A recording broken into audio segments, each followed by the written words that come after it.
احنا في خدمه البيت الصغير. الحاجات دي يا جماعه بتتباع فوق ضعفها بره.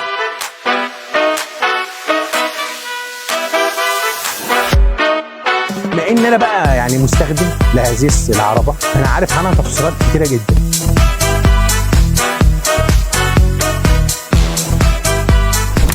قسم الاطفال عندنا في شركه رفعت صيام طبعا ضفنا له اساسيات. النهارده ما عادتش فرعيات، بقت اساسيات في قسم الاطفال. اتكلمنا عنها كتير جدا، قلنا ان هي مفيده جدا، طبعا هتوفر لك زبون جديد، وده اللي يهمك في الاخر وفي الاول. بص يا باشا، عندك الالعاب دي اللي احنا بنشتريها من بره، العاب تنميه ذكاء الاطفال. هتلاقي مكتوب فوق كل منتج كده السن المناسب للطفل، ده من فوق 6 شهور. الالعاب دي بتشغله بعيدا بقى عن الموبايلات والكلام من ده. لو انت مهتميه ان انت تحافظي على وعي طفلك ان هو ما يتاخرش، وكمان تشغلي له كده وتنمي له الذكاء، عندك الالعاب بتاعه تنميه الذكاء زي ما انت شايفه كده. العاب جميله جدا ديت من اول سنه ونص. مش بالضروره ان هي تكون سنه ونص، دي حاجه تشغله بس عن التليفون لو هو دايما مدمن تليفون بسبب ان انت مشغوله مثلا في شغل البيت او وظيفه او شغل مثلا خارج عن ارادتك. كل ده هتلاقيه موجود عندنا. الحاجات دي يا جماعه بتتباع فوق ضعفها بره، والله العظيم بتتباع فوق ضعفها بره، الضعف والاثنين، لان دي لعب اطفال، ودايما الاطفال بيشبطوا في الحاجه، فانت ما تبقاش عارف ان انت توفر. مش هتتكلم مع طفل تقول له اصل انا مش هجيب لك واجيب لك ومش دلوقتي، فبالتالي هتجيب زي ما انت شايف كده. تشكيله جميله جدا. دايما الحاجات دي بقت اساسيات عندنا في شركه رفعت صيام، بنتسال عليها كتير. زي ما انتم شايفين كده الكميات اهو موجوده. وكمان الموبايل الترند، اللعبه طبعا بتوفر له الحجاره هنا وتبدا تشتغل. وبرده مهما كان اذا كان هو عايز يشبطن في الموبايل بتاعك، اديله الموبايل ده وست كله ايه. فده طبعا الالعاب دي بقت جزء اساسي موجود عندنا في شركه رفعت صيام من ضمن كل القسم ده. الاسترولر بتاع الاطفال، عندك الاسترول ديت نبتدي بيها كده نتكلم عليها كلام مختصر المفيد. اول حاجه، بما ان انا بقى يعني مستخدم لهذه العربه، فانا عارف عنها تفصيلات كتيره جدا. اول حاجه، مساحه العربه دي كبيره جدا زي ما انت شايف كده. تاخد طفل عنده سنات، عنده من اول عمر يوم حرفيا لغايه ما ربنا بقى ايه يكتب له الخير. طيب ده مش بس كده، في ميزه حلوه قوي في العربه دي، بتستحمل وزن محترم جدا، يعني 20 كيلو 30 كيلو يفضل مستحمل الطفل. ودايما انت بتشتري حاجه لقدام، ده اسمه استثمار لقدام. تاني حاجه، عندك جزء بيتشال من هنا كده، ده بتاع تانية العربيه. بتقوم تاني العربيه كده عشان خاطر تلمها، عشان يسهل ان انت تستخدمها. ومن الحته دي تحت اهي بتقوم انت ضممها من هنا، بتقوم انت حاططها هنا كده اهي، عشان خاطر وانت بتستخدمها ما تفتحش معاك وتمشي بيها بقى. طب حابب تسندها، بتقوم انت قافل الفرامل من هنا ومن الجزء ده الفرامل بتاعتها، وتقوم انت ساندها في المكان اللي انت عايز تسندها فيه، ما بتاخدش مساحه. طيب ايه تاني خلاف ده؟ نفتح الاول الفرامل، نرجع العربه على اصلها. طبعا اول ما نتاكد ان هي التكه دي حصلت، يبقى كده العربه ايه تمام. تاني حاجه، حابب ان الطفل يكون قدامي مطمن لي وعارف ان انا موجود معاه. هو بيكون وشه للشارع مثلا، طبعا الجزء ده اللي بيلم العربيه اهو، الجزء اللي تحته ده اللي بيعكس زي ما انتم شايفين كده ايه. يبقى الطفل قدامك هنا، وحضرتك او حضرتك ماسكه ايه البيبي اهو، هو مطمن لك ان هو موجود. نرجعها على اصلها. مساحه كبيره جدا. في ميزه قويه جدا كمان مش هتبان معاك انت كأم، انا جايب لك بقى تفصيله من المستقبل، او انا جاي لك من المستقبل.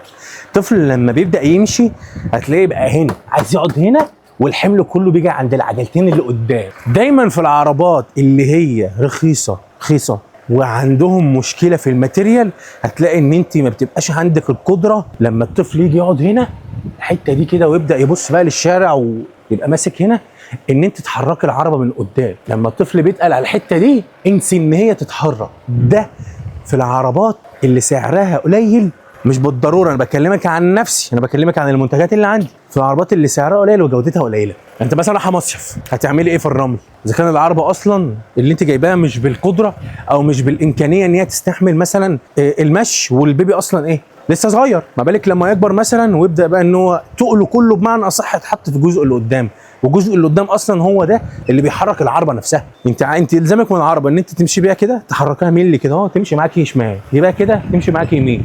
ده كله موفرين كل الامكانيات دي فين؟ في العربه اللي احنا بنتكلم فيها. ده موجود في الجزء الامامي، عندك الفرامل الاماميه والفرامل الخلفيه. رحت مول ولا حاجه طالع على السلم الكهرباء، طبعا الطفل بيترمى عليك لورا. كل دي امكانيات وتفاصيل مش هتعرفيها غير لما تتحط في نفس المشكله. فانا جايب لك بوفر عليك بقى كل ده احنا قابلناه، فبالتالي انا بجيب لك خلاصه الموضوع.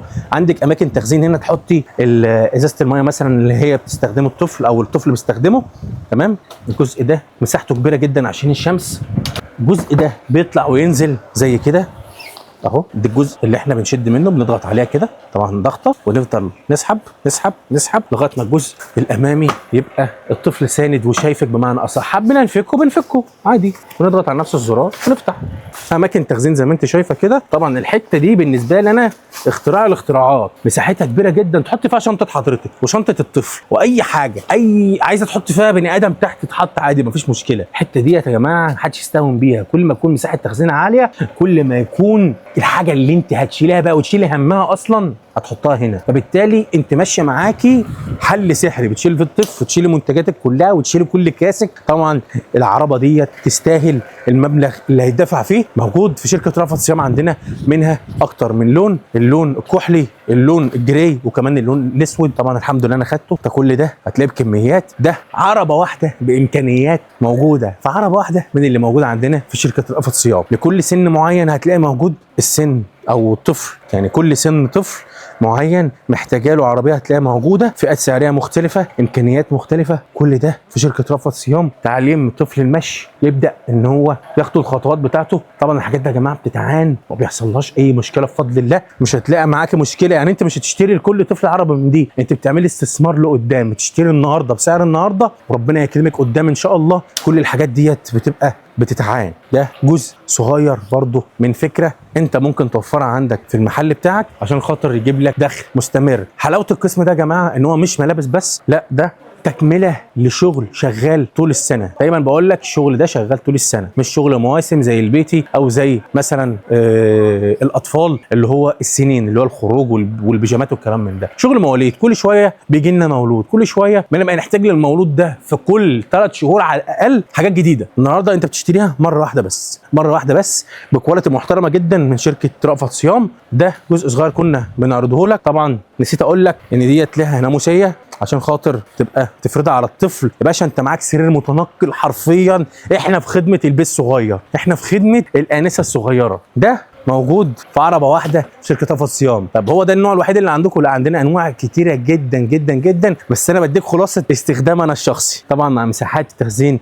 الاكل والشرب اللي انت تقدر توفرها له. انت النهارده او انت النهارده تقدري تطلعي اي مشوار يا باشا، مش هتشيلي هم شيل الطفل وسويته وزعيق، هو عايز يبص على الناس كده بس. حطينا اهو، ارفعي، او مثلا لو سنتين او سنتين ونص حطيه في الجزء الامامي كده، الطفل معاكي في مأمن كده قدام عينيكي كده، انت في راحه تامه. خلص الكلام، خلص الفيديو، سلام.